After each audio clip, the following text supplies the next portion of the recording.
Alors Maria Montessori, l'enfant, c'est un ouvrage qui a été publié en 1936.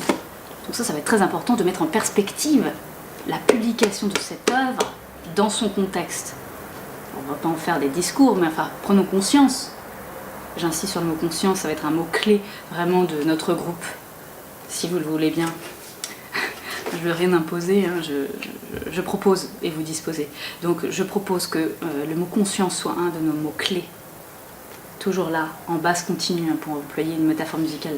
En basse continue, il y a toujours conscience, conscience. En fait, là, on fait un travail de conscience, on est en train de revenir à certaines racines. Il est déjà bon de savoir, au cas où vous ne le sauriez pas déjà, que Maria Montessori a été médecin. C'est un livre écrit du point de vue d'une femme, donc médecin, en Italie, donc première femme médecin en Italie. Intéressant. Donc une pionnière. Et ça, je crois qu'il faut vraiment qu'on soit attentif au fait que certains auteurs sont des pionniers. D'autres suivent un peu plus. On peut être un peu plus suiveur, hein, être influencé, conditionné par les écrits d'avant, toujours évidemment, mais il y a des auteurs qui se démarquent dans leur aspect d'esprit pionnier, à reconnaître. C'est parfois ce qui dérange le plus, les pionniers. Et c'est aussi ce qui ont permis que le monde shift, module, varie, se transforme vers autre chose.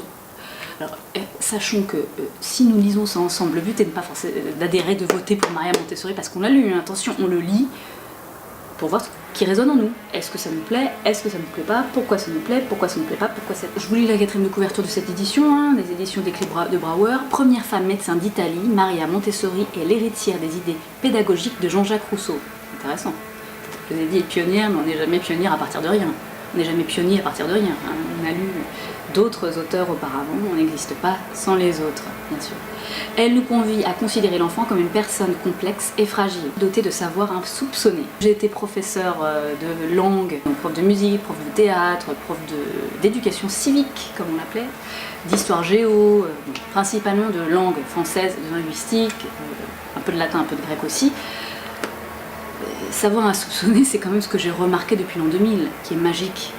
Les savoirs insoupçonnés de l'individu jeune, de l'adulte aussi, bien sûr. Parce qu'évidemment, j'ai enseigné principalement de l'âge de 6 ans, mais j'ai aussi enseigné ponctuellement dans une maternelle, et j'ai enseigné dans tous les âges, hein, de l'élémentaire jusqu'à l'âge adulte, dans des écoles préparant à des masters, des doctorats, puis même à des adultes qui apprenaient la langue française. Donc, oui, cela me parle. Maria Montessori s'intéresse au savoir insoupçonné de l'être humain, cela résonne. Vous me direz ce que vous en pensez vous aussi. Ces vues étonnent par leur fraîcheur et leur pouvoir d'éveiller en chacun l'enfant qu'il a été.